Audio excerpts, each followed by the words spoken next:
folks. Welcome aboard the Christina. My name's Connor. I'll be your captain today. We have Matt as our deckhand and Bianca down at our snack bar. Before we get too far underway, I do want to let y'all know a few things. First, this is a U.S. Coast Guard inspected vessel. What that means is we have all the proper life-saving equipment on board for everybody.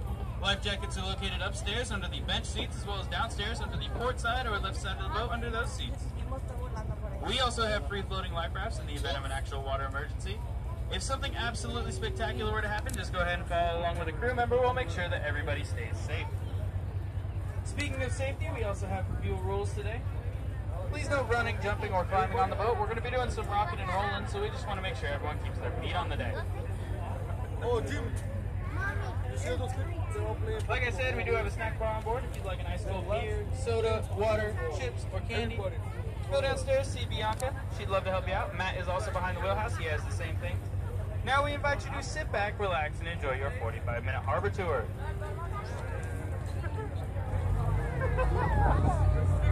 The area of water we're in right now is known as Rainbow Harbor.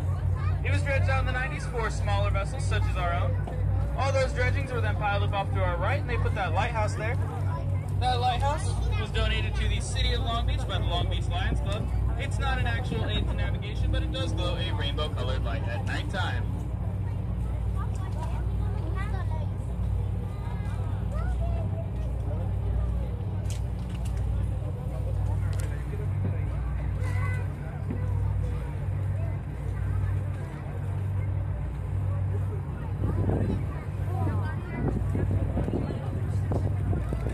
As we exit Rainbow Harbor, if you look off to your right, you'll see a bridge. This bridge is known as Queensway Bridge. It connects downtown Long Beach to the Queen Mary facility. It also glows a rainbow-colored light at nighttime, and that area of water underneath is actually fresh water. That's because that bridge marks the mouth of the LA River. The LA River flows 51 miles and ends right here.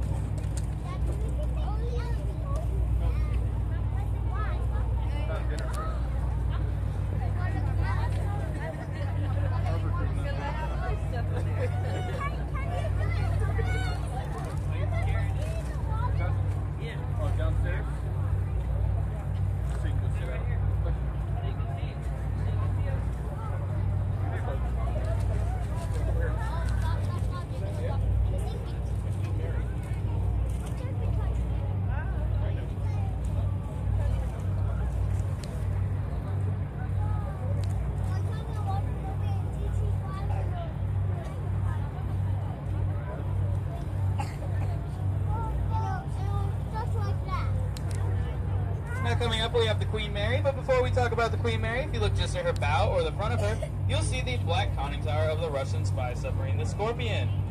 The Scorpion is a 300-foot-long Foxtrot-class submarine. It was built in the 70s and served during the Cold War, spying on the U.S., mostly off of our coast. It was then decommissioned in the 90s. Spent 3 years in Sydney, Australia, and then was brought over here.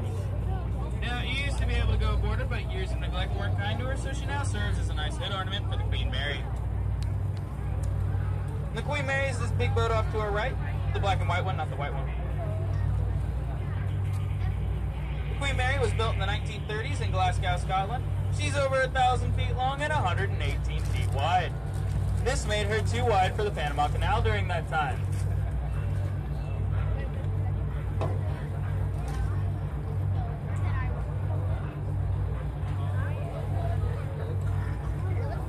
She was an ocean liner, which means she transported people across the Atlantic in luxury. And she set speed records during her time of about 30 knots, which is about 35 miles an hour, which is considered fast even by today's standards. During World War II, the Queen Mary was converted into a military personnel carrier.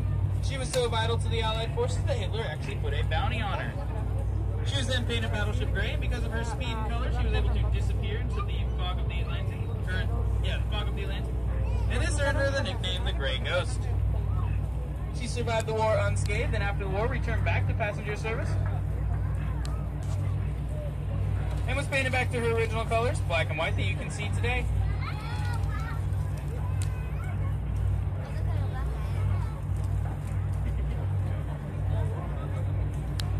In 1967, the Queen Mary made one last final trip around the tip of South America and ended her career right here in Long Beach. She now serves as a floating hotel and museum. And as we round the end of the Queen Mary, you'll see that dome there. That dome housed Howard Hughes' Spruce Goose.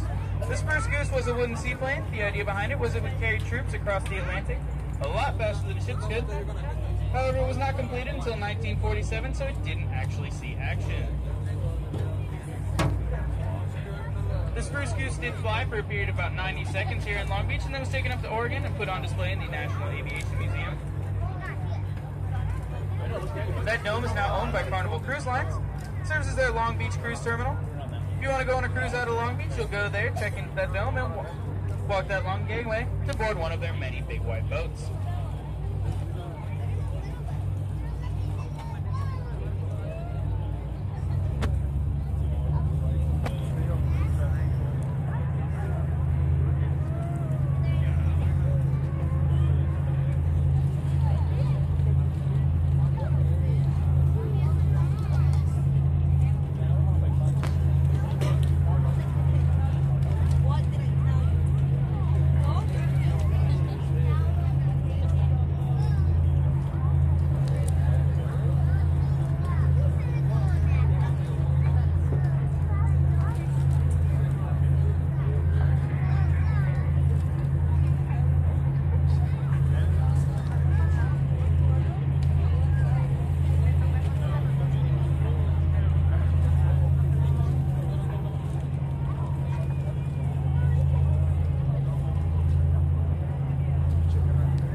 You'll see those cranes. Those cranes mark the Long Beach container. Container ships come in, dock underneath those cranes, and they start loading and unloading the vessels. Now these cranes are constructed in foreign countries and shipped over here in one piece. And one of those cranes costs about $12 million, just in case you wanted one for yourself. Might make a nice backyard decoration. Now those cranes are operated by longshoremen or crane operators, and a skilled crane operator can move between 30 and 40 containers an hour.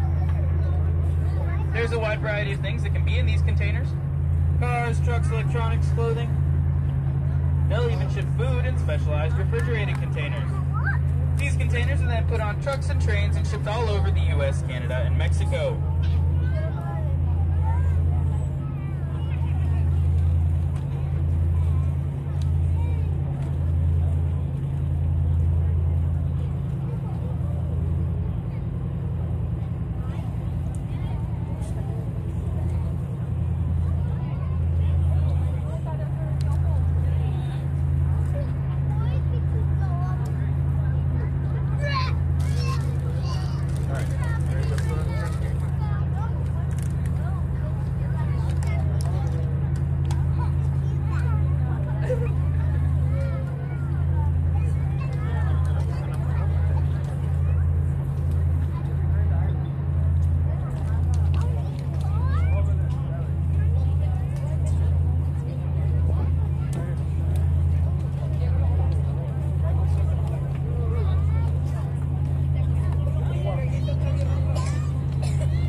right, we have this red sea buoy. This sea buoy marks the edge of the channel for larger vessels. But the most important thing about this sea buoy is that on it we have a California sea lion. Now I'm going to bring it down the right side of the boat, and then flip the boat around, bring it down the left side of the boat, so that everybody gets a good chance to see it. So if you're on the right side of the boat, get to the right railing. If you're on the left side, get to the left railing. Now you can tell this is a sea lion and not a seal because of the fact that it is on this sea buoy. Seals can't hoist themselves out of the water enough to get on a sea buoy. They're going to turn around and we'll see it when we come back around. Okay? Now, during the day, sea lions tend to be very lazy creatures. They'll hoist themselves out of the water and bask out in the sun. That's because they do most of their hunting at nighttime. An average sea lion eats about 5 pounds of fish a day.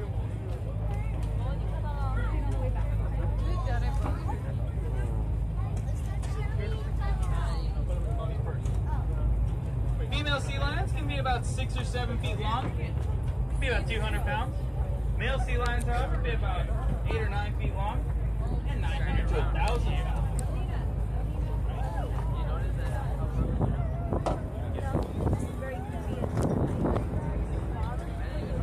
So I'm going to bring it down the left side of the boat now. So